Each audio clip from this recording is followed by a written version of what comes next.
Good morning, everyone.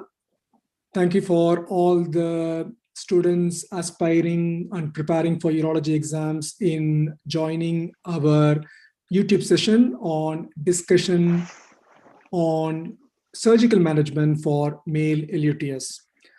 We've got a trainee. Thank you for joining me. Good morning, and thank you for this opportunity. Mr. Dhanashekhar, can you hear me? Yeah, go ahead. Yeah, thank you. So thank you for this opportunity, and I'm happy for this session to be recorded and shared in the social media for the benefit of trainees in the future. Thank you, and good morning to all. Thank you, Anish. That's very kind of you. Let us dive into the clinical scenario straight away. As you know, we have discussed the medical management of BPE or male LUTS last week. It was a nice discussion. Maybe we can take that as an example and take it forward.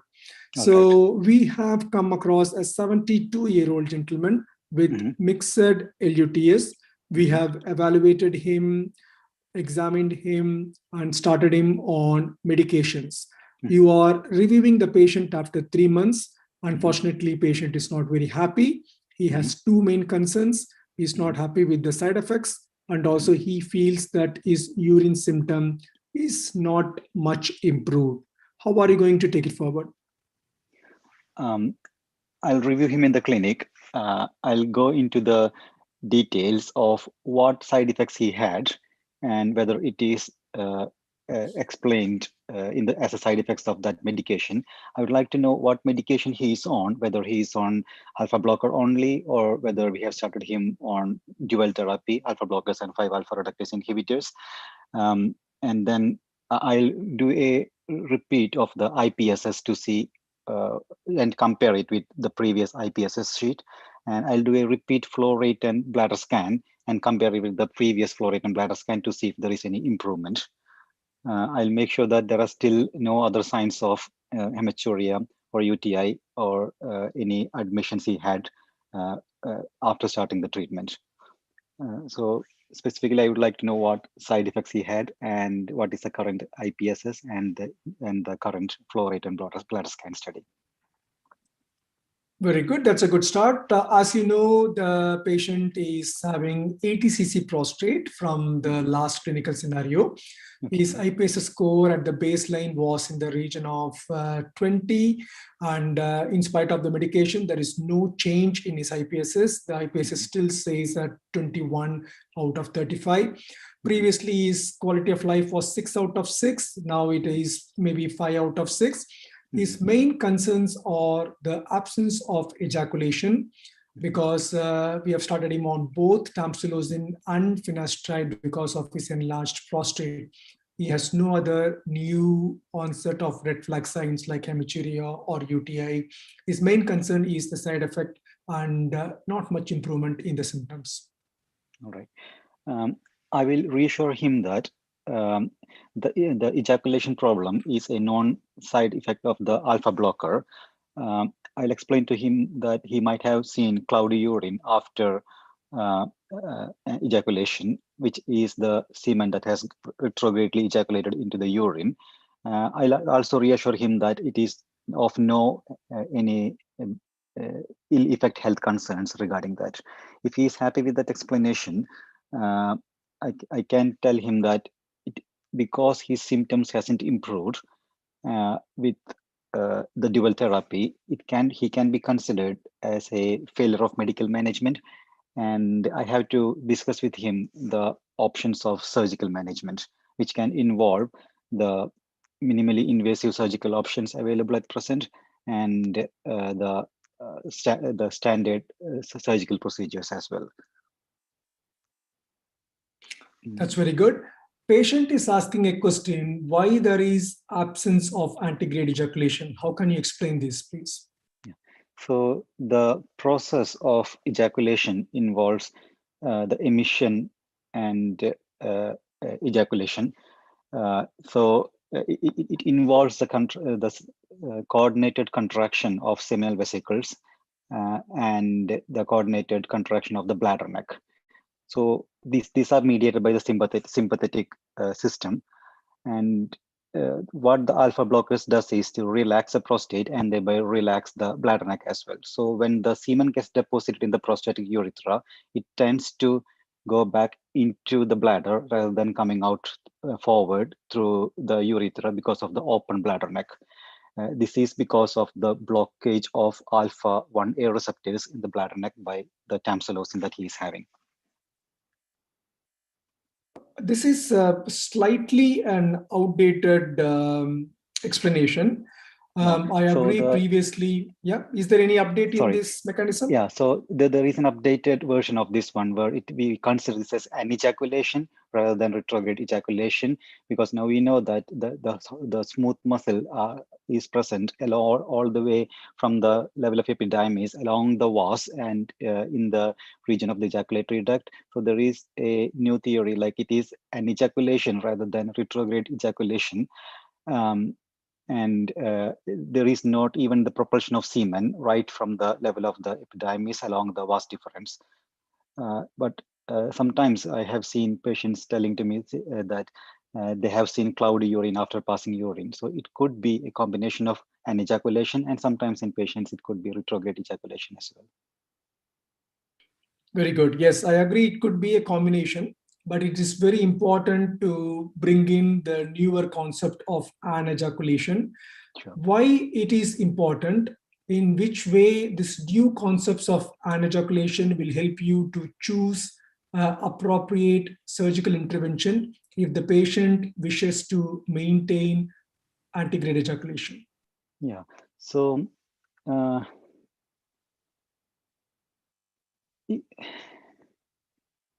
yeah. If antegrade ejaculation, I'm sorry, I didn't get that question because no worries. I'm not sure. So whether... for example, now you know why the patient, how the patient's ejaculation works. Mm-hmm. If the patient says, you give me the surgical option for prostate, my symptoms, but mm-hmm. I want to maintain antegrade ejaculation. I don't want my ejaculation to be jeopardized. So mm-hmm. in which way you can plan it? Yeah, so there are now minimally invasive surgical options available that has proven that they have no adverse effect on the sexual function and emission of semen. So I can counsel him that if he is very much worried about his sexual function and fertility, then I can offer him the surgical minimally invasive surgical management rather than going for the standard surgical procedures for bladder outlet obstruction. Good. In other words, the way we can answer this is any surgical intervention which preserves the tissue around the veru and not destroying the veru are very good in maintaining antegrade ejaculation. For example, if you take TURP, because of the current and diathermy effects, even though you are preserving the veru, there is a good possibility that the ejaculatory ducts will be destroyed. HOLEP, definitely everything will be gone. And it doesn't make any difference between monopolar and bipolar. But if you take the other minimally invasive methods, like for example, prostatic urethral lift or Rezume, there is a possibility of preserving the veru, because UroLift has nothing to do with the veru, it is quite away. And also Rezume, we can plan the injections so that near the veru it is preserved. The same mechanism is also applied for green light laser, where they try to vaporize the prostate, preserving good color of tissues around the veru. And there are evidences to show the presence of antegrade or preservance of antegrade ejaculation. Okay. All right, okay. Now coming back to our patient. As I said, the patient is not happy with the medications because of absence of effectiveness and also due to the side effects. One other thing which you may have covered is the complaints. So whenever a medicine is not acting, not only in this table, any table, it could be solifenacin for OAB or oxybutynin or medications for various other oncological reasons, just include complaints, because there is a small possibility complaints may be the reason for the patient's condition. In that case, we need to bring it to the table and discuss with the patient what he wants. If he's not happy with the tablets, is he happy to go ahead with the surgical treatment? Let us assume that our patient is good in taking the medications. There is no problem other than the side effects and absence of the efficiency. How are you going to counsel him for surgical options? And he wants to preserve antegrade ejaculation. In that case, I will give him the options of prostatic urethral lift, the option of the water vapor therapy of the prostate. Uh, and I will also explain to him that there are other options like TURP and laser surgery of the prostate, but that will not preserve his sexual function. So because he's very concerned about his sexual function, these are the two main minimally invasive surgical options available now, approved by the NICE. And for the prostatic urethral lift, NICE has approved it in the prostate size less than 100 grams. And for Rezume, the water vapor therapy, NICE has approved it between 30 and 80 grams. So I'll explain to him that the advantages of these procedures are it will preserve his sexual function. It will improve his urinary symptoms, quality of life, flow of urine, but the overall outcome will not be as good as the standard surgical procedures. And it might, at some point of time, he might need a retreatment if his prostate tends to grow further after the minimally invasive options. After generally giving these two options, I'll give him the information leaflet on prostatic urethral lift. I'll explain to him how the prostatic urethral lift works, explaining to him that it's basically something like a treasury tag that is used to staple the prostate and expand the prostatic urethra. So it's more like a non-tissue destructing, but the tissue retracting procedure. And I'll go through the other details, like what anesthesia he can have it under, and what recovery time he can expect. And if he is not happy with that, there are still other options for him, but with the side effects. And also I'll explain to him how Rezume works, the water vapor treatment involved, what's the principle behind it, and what outcome we can expect from Rezume as well. After going through this, I'll give him the option to decide between the prostatic urethral lift or Rezume. And once he decides regarding the option, if it is available in my trust, I will list him for the procedure and also inform the anesthetic team by sending him for a pre-anesthetic checkup. And once he decides, I'll give him the option of contacting us back with his choice of the procedure. And if he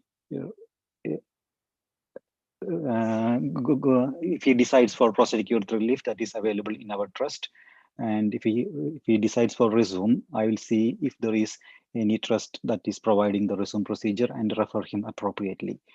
And having said that, during the history taking, I make sure that he is having a good performance status and he is not on any anticoagulants, and there are no contraindications for him to undergo the surgery.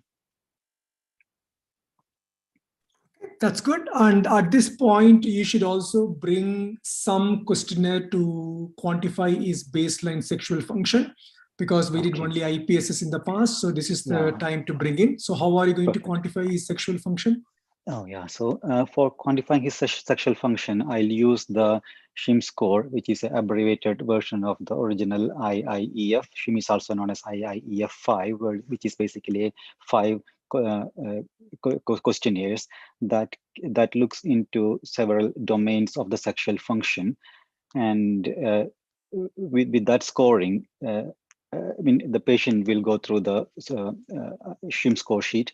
And once we have the score, we can see whether he has got a mild or moderate or severe erectile dysfunction. It is ranged from 0 to 25. 0 to 7 is considered as like severe erectile dysfunction, and from 8 to 11 is considered as moderate. From 12 to 16 is mild to moderate. 17 to 21 is mild, and 22 to 25 is no erectile dysfunction. So that will give us an objective, evidence of, an objective evidence of how his sexual function is, and also it can use to monitor later after the procedure to make sure that it is not deteriorating further.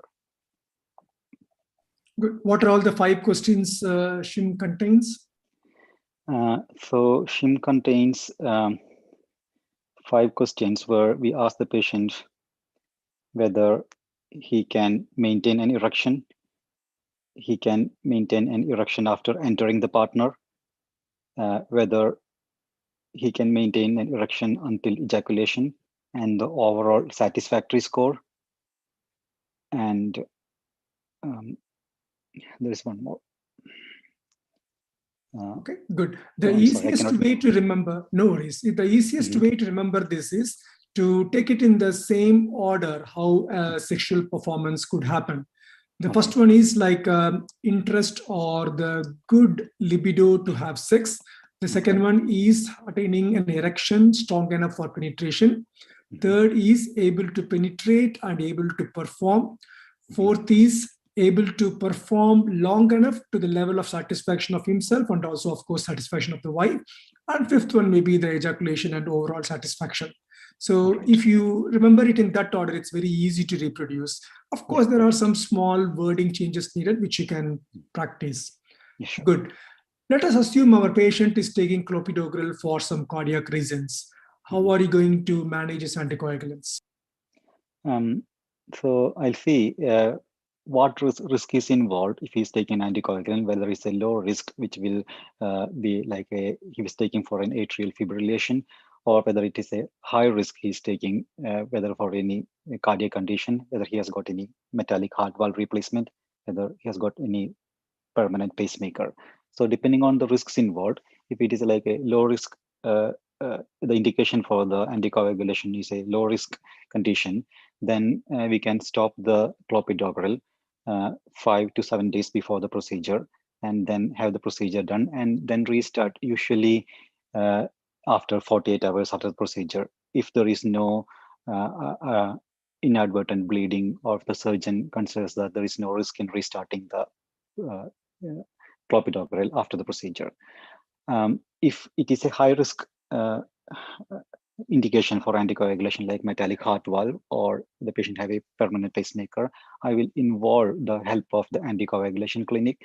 We have in our hospital, we can conduct the anticoagulation clinic over a bleep, and then I'll take the advice from the anticoagulant team. And if he needs bridging, then I will refer him to the anticoagulant clinic, where they go through his details. We'll give him the bridging heparin, and then the bridging might have to continue afterwards until we restart the clopidogrel. Yeah, that's it. Very good. My only suggestion is the answers are correct, but you can err on the side of 5 days or 7 days. End of the day, talk as if we are discussing one patient, 72-year-old with 80 cc prostate. So you need to make a decision 5 days or 7 days. So I will stop it for 5 days. I will stop it for 7 days. Decide on one value and talk on that patient, rather than generally discussing what will you do for anticoagulation in any patient going for any surgeries. Sure. So apart from UroLift and Rezume, what are all the other options available which can preserve antegrade ejaculation? The other options are prostate artery embolization, iTint, and the intraprostatic injections. These are the 3 things I know. And also aquablation, which is like a water jet treatment. So these are the 4 things. Good. Let us touch each of everything so that we'll know a little bit about each, and then maybe we can discuss those in detail on a different session. Let us take iTint. What is iTint? How it works? So iTint is a intraprostatic implant where it has got 3 struts, and after deploying it in the prostatic urethra under cystoscope, the iTint expands to compress the prostatic lobes, and we leave it in like for 5 days. By that time, there will be necrosis of the prostatic urethra and the surface transitional zone, and we remove the procedure. I mean, we remove the iTint after 5 days, and then the concept is like the pressure necrosis on the prostate exerted by the expansion of the iTint will help to open up the prostatic urethra.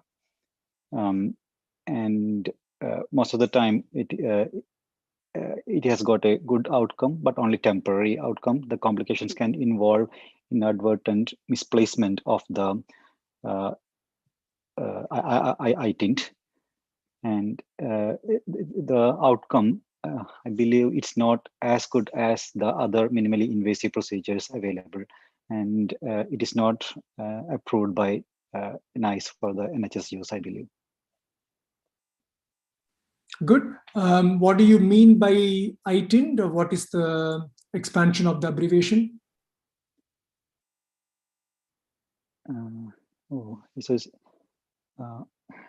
So I'm not sure. It's like a nitinol device. I'm sorry, I forgot it. No worries. It's a temporary implantable nitinol device. So initially it is named as TIND, T-I-N-D, and then with some modifications, they made some small changes in the 3 wires, and they reconnected it. And there is also a lower flap to hold just proximal to the bladder neck. So that's why it's renamed as iTint, or maybe like a second generation iTint. Yes, it has got a very minimally invasive method of creating a kind of incisions like Turner-Warwick bladder neck incisions. We are indirectly creating without placing the patient under anesthesia. Maybe first 4 to 5 patients, the surgeon needs to use some sedation or anesthesia, but once they become confident, it can be done under local anesthesia. The whole iTint is 5 centimeters in length, quite a fixed length. That is a disadvantage if you're treating very small glands. And the 5 days when we are leaving the iTint in place, it may be quite a horrible days for the patient because of presence of foreign body and voiding LUTS with that. Removal of iTint can be done under local anesthesia. Maybe a follow-up cystoscopy is good to see how far these incisions are going to be holding on. Not very large studies, but there are some comparison studies and few studies from Europe and US.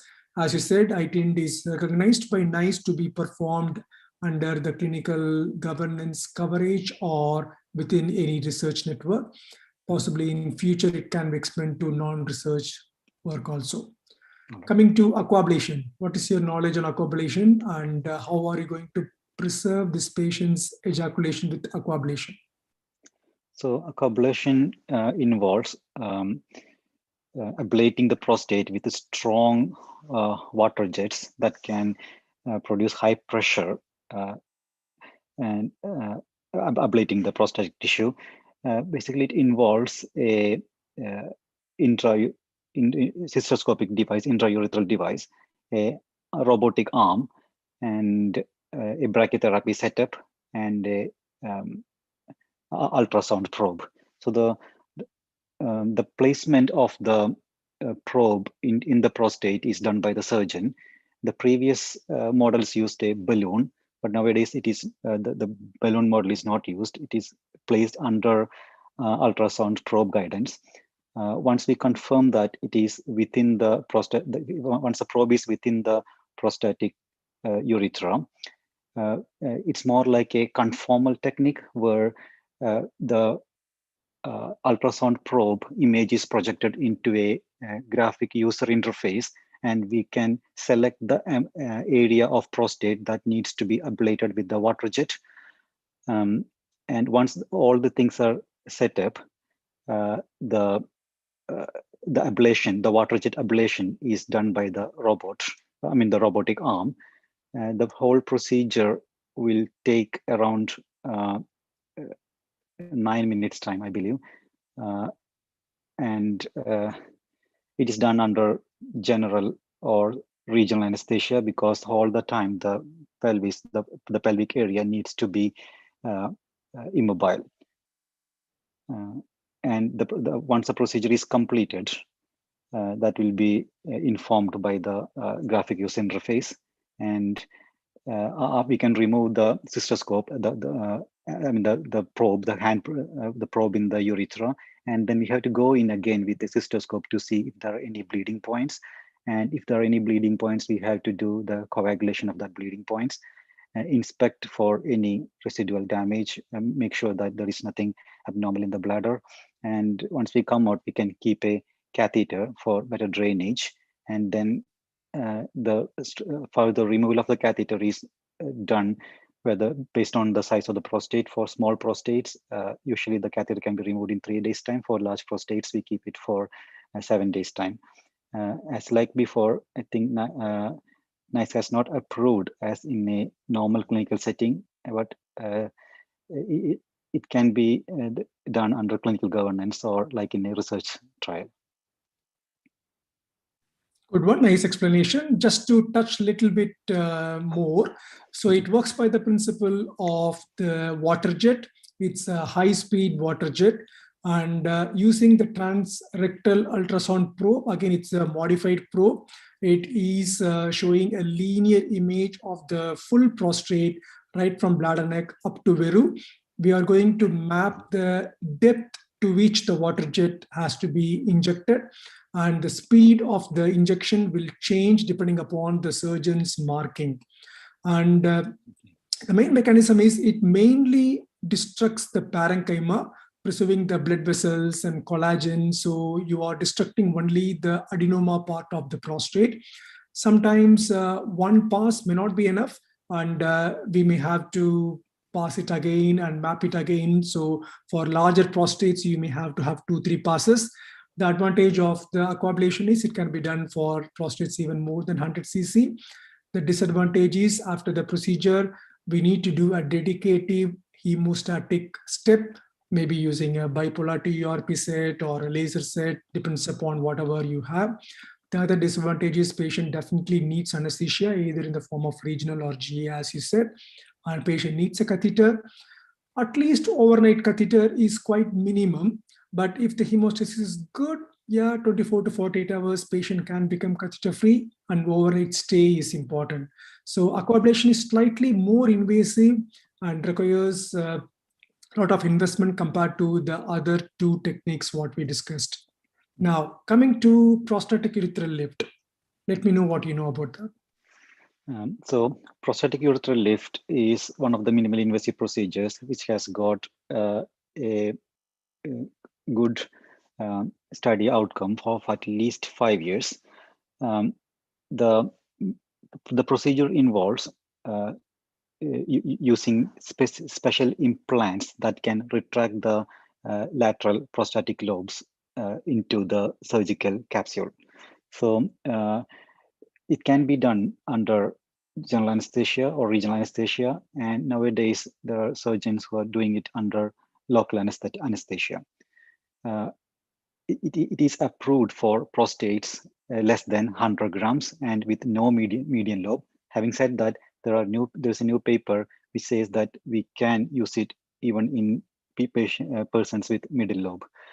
In a properly consented patient and under the type of anesthesia used, we have to use a special type of cystoscope and which is a 20 French cystoscope sheath and a long telescope needle which is 0 degree, and this prostatic urethral lift delivery device.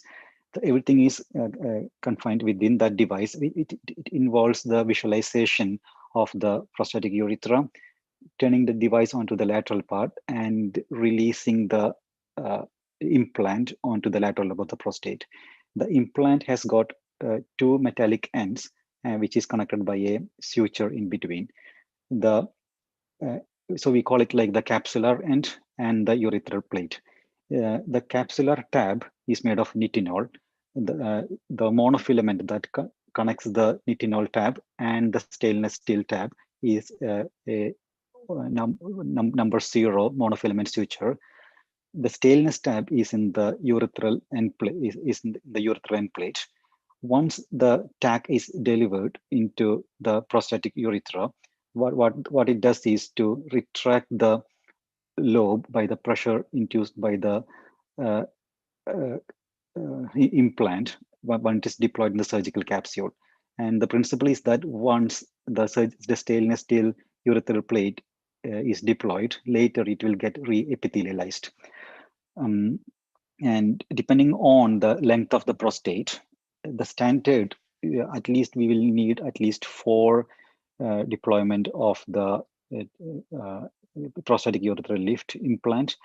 Usually it is done at the level of the bladder neck, 1.5 centimeter behind the level of the bladder neck, usually in the lateral position.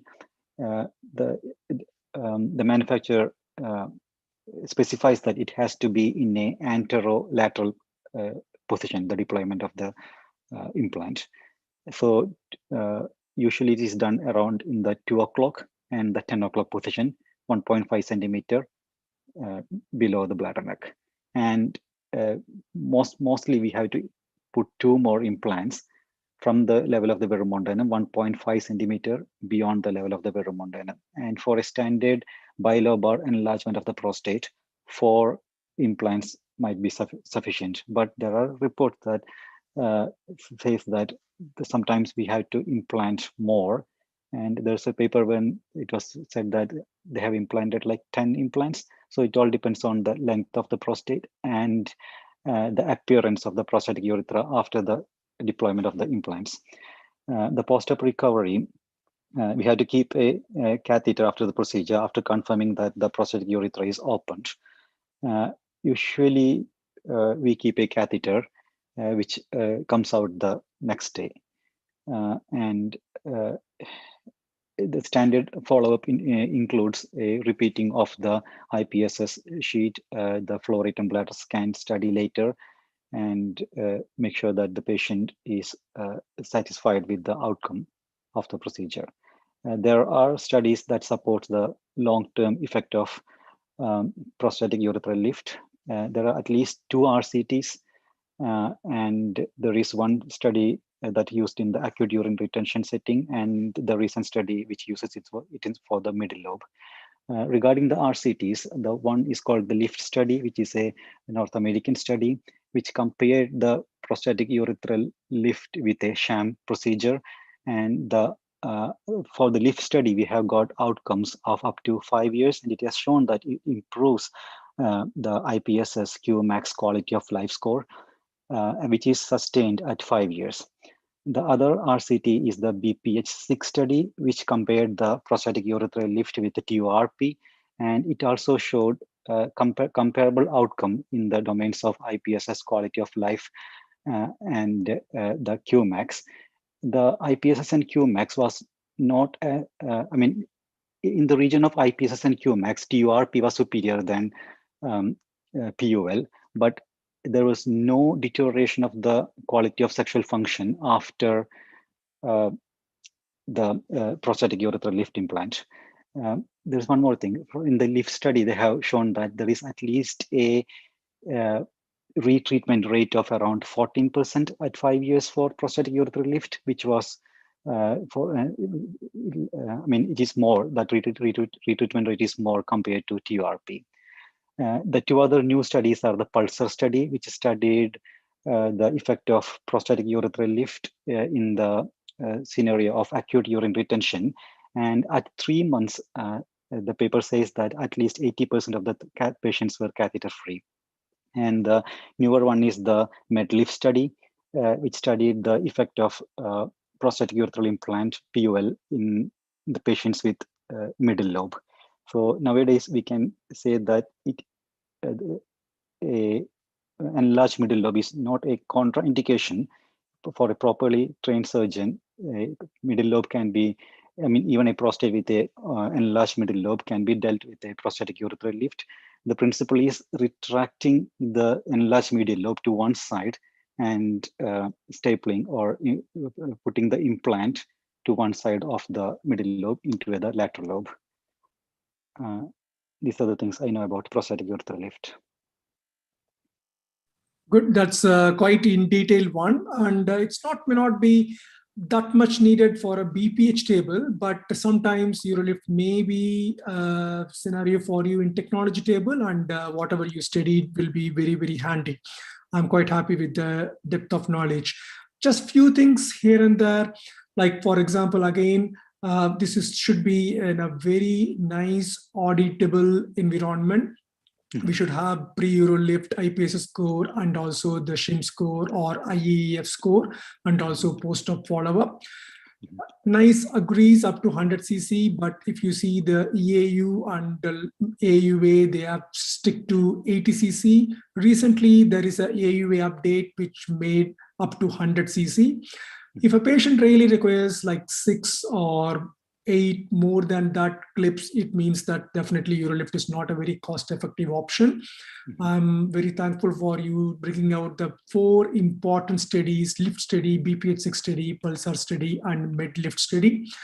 Even though the lift study is a very early study, the results were released in 2017. It was a 5-year follow-up in 2017, and now we are in 2021. So I think as the data matures, we will have quite good long-term changes. When you're explaining the UroLift, the equipment itself, the monofilament is made up of PET, polyethylene tetraphthalate. So try to bring in some terminologies which will help you to score more marks. And when you're explaining the mechanism by which UroLift works, yes, 2 o'clock and 10 o'clock is the ideal situation. But having said that, once the implant is done, because of the constant pull, it creates that dimple and it creates a local apoptosis. That's one of the main reasons. And as the patient is passing urine, because of the apoptosis, the anterior channel is maintained. Regarding catheterization, I differ from you. The need for catheterization is very minimal. Maybe you're correct for a very early surgeon, but once a surgeon does good amount of UroLift, the need for catheterization is very rare. I will say maybe 1 in 10, and even those catheters can come out on the same day. And as a surgeon gains experience, the catheterization rates will come down. It's a very good day procedure. Patient can walk in and walk out of the day surgery unit. Again, many surgeons have started doing it under complete local anesthesia without sedation. That's a good improvement. And maybe for early stages, sedation is important, or maybe a short GE. Okay, let us discuss about Rezume. What do you know about Rezume? How are you going to explain Rezume to your patient? So Rezume is also a new type of minimally invasive procedure available for the benign hypertrophic prostate. I'll explain to the patient that the concept of Rezume is to deliver steam or water vapor. It's called water vapor therapy. So steam into the prostate, and the release of steam and the subsequent condensation back into into water causes destruction of the prostatic lobes. It can be done under, it's done under general or regional anesthesia.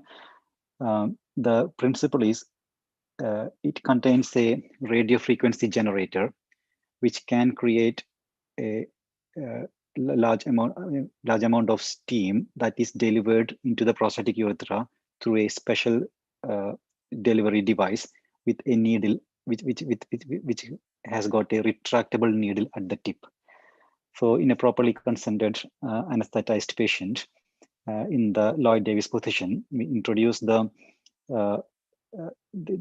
special probe into the prostatic urethra. We had to do a prior cystoscopy, make sure how the anatomy of the prostatic lobes are, make sure that there's nothing abnormal in the bladder. And then once it is positioned in the urethra, it involves putting some distilled water into the generator in a special container, and then generator will start producing the steam. The concept is same like the prostatic urethral lift. We have to stay 1.5 centimeter away from the bladder neck. It is done in the lateral positions. And some of the principles are: one, this steam is produced by this generator that is delivered to the tip, and this is like a retractable needle. So once we decide the position, we can deploy the needle that will go into the prostatic tissue, and the steam starts coming out.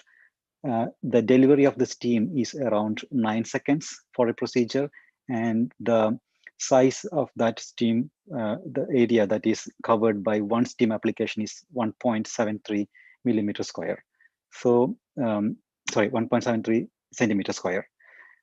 So usually it needs at least 3 applications on one side of the prostatic urethra, from the bladder neck level to the veru. We have to stay away from the veru, 1.5 centimeter beyond the veru. And so usually it involves 3 on one side and 3 delivery of steam on the other side. And each steam procedure is around for 9 seconds. And once that steam is delivered, the machine will give us a notification that the procedure is complete. So we have to go for the next application. Once the procedure is complete, we had to, what we see is the blanching of the prostatic urethral part. There won't be, we cannot immediately see any changes in the appearance of the prostatic lobes. We had to inspect that there is no damage done for the bladder or beyond the veru. We leave a catheter after the procedure. I watched it in a private setup in Manchester. So the surgeon, what he does is he leaves a catheter depending on the size of the prostate again. And his principle is to keep it for 3 days after for the small prostates, and do a TWOC in 7 days for a large prostate.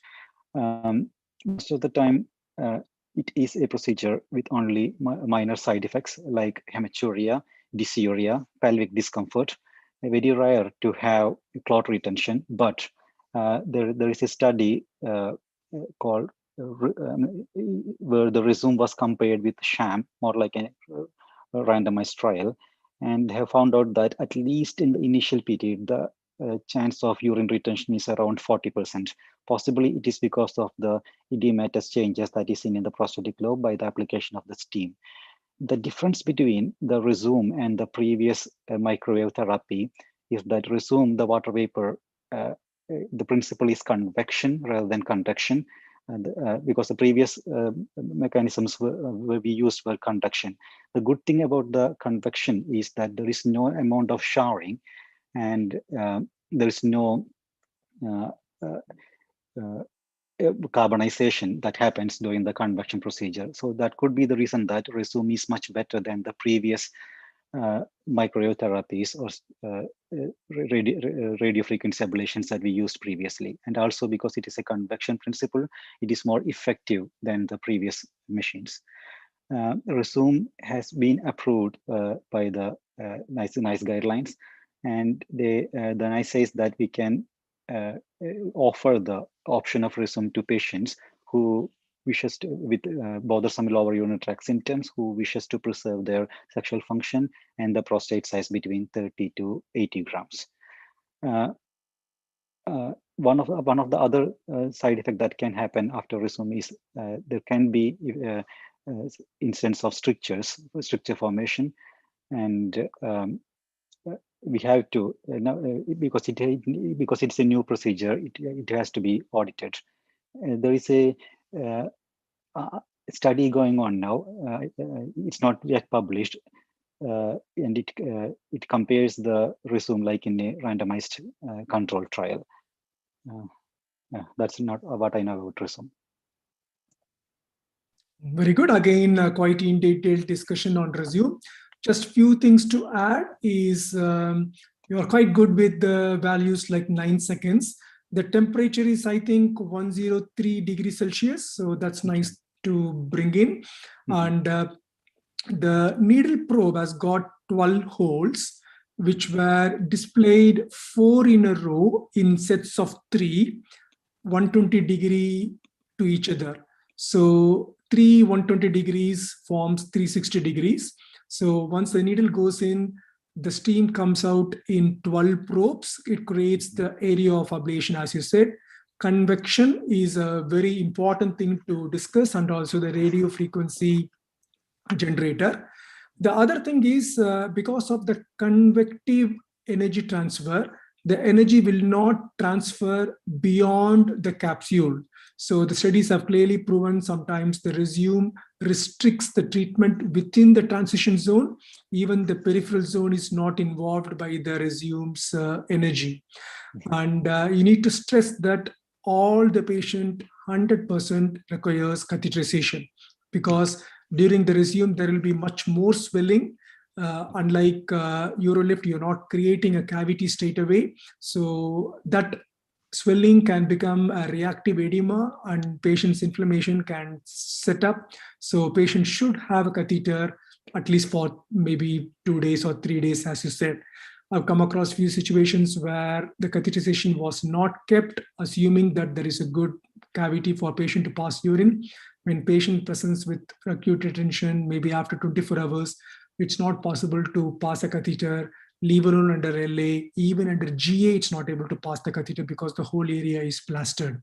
And so it's better to keep a catheter so that it will allow for the steam to get absorbed and it will create a good channel.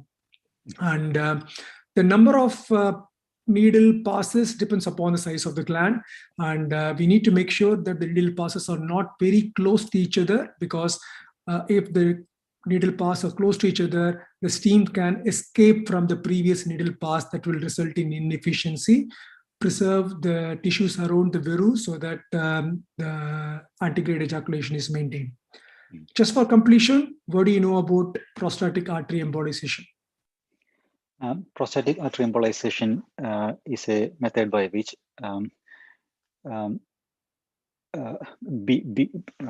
occlusive things like beads or plugs are used to occlude the prostatic artery. The principle is once the blood supply to the prostate is occluded, the prostate shrinks in size.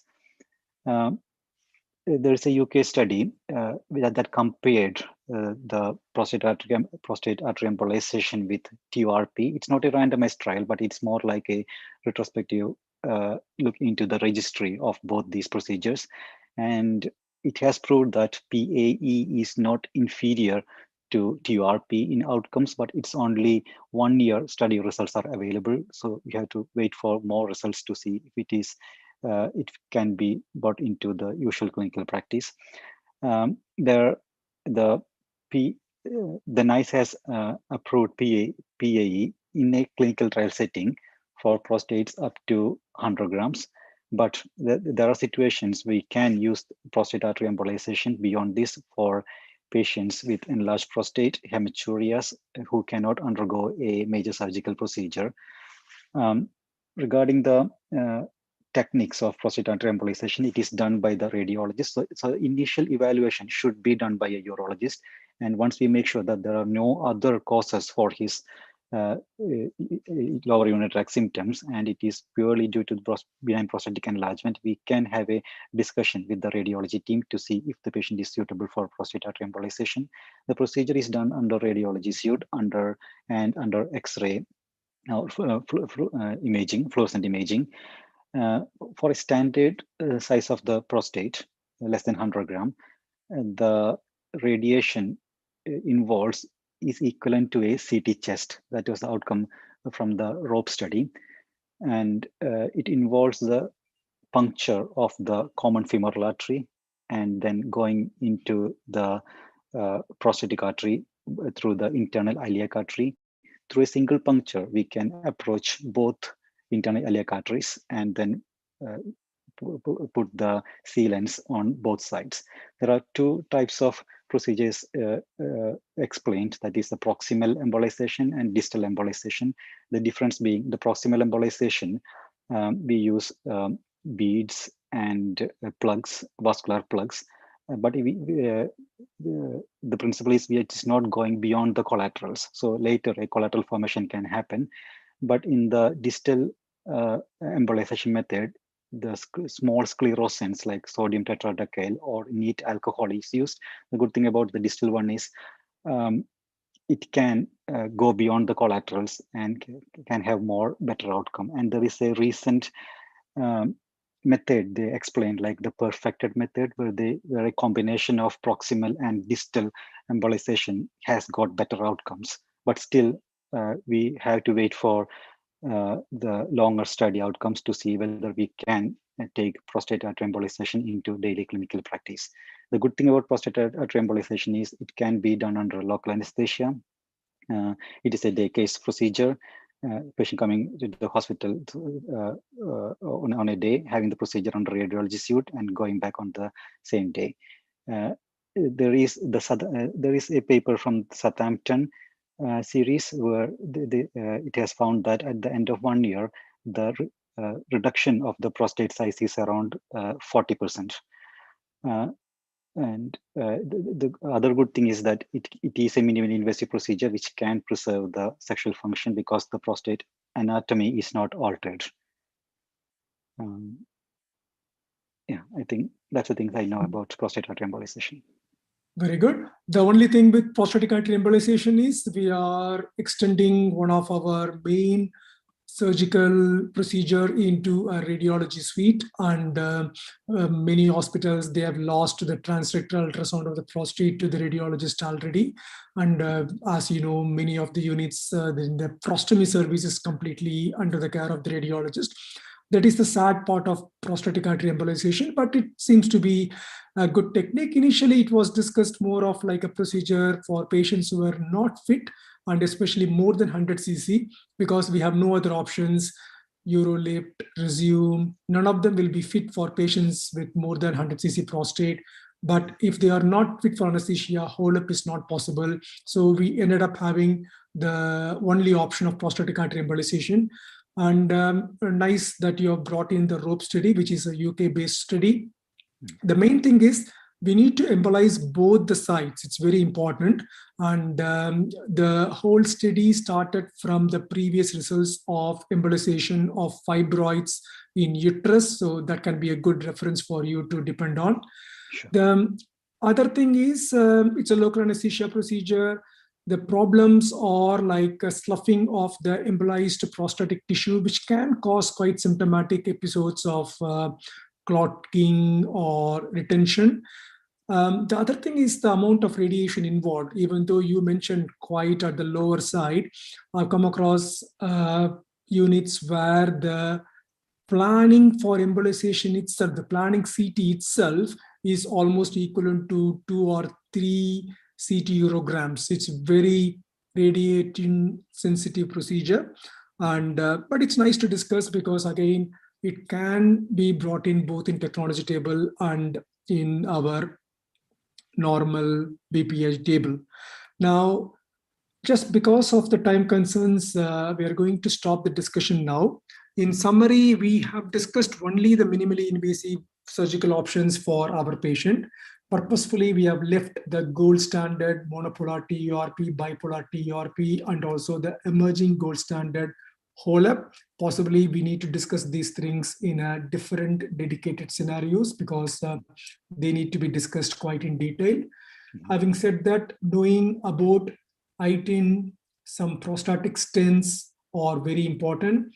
UroLift, Rezume, prostatic artery embolization, Aquablation are now well established and they are going to be with us for quite a long time. So it's very important to know them in detail. A few other things which can be asked is the prostatic stents, which is not very much followed, but you can mention about Mammocath and Exime. There is a new stent available by name Exime. And injection of botulinum toxin, if you see the NICE guidelines, it is stopped. NICE is not supporting it. So even if you have to bring it for the sake of completion, you can say that it should not be performed as per the NICE guidelines. I'm quite happy to stop this discussion now. Maybe in next sitting, we can take the same patient and discuss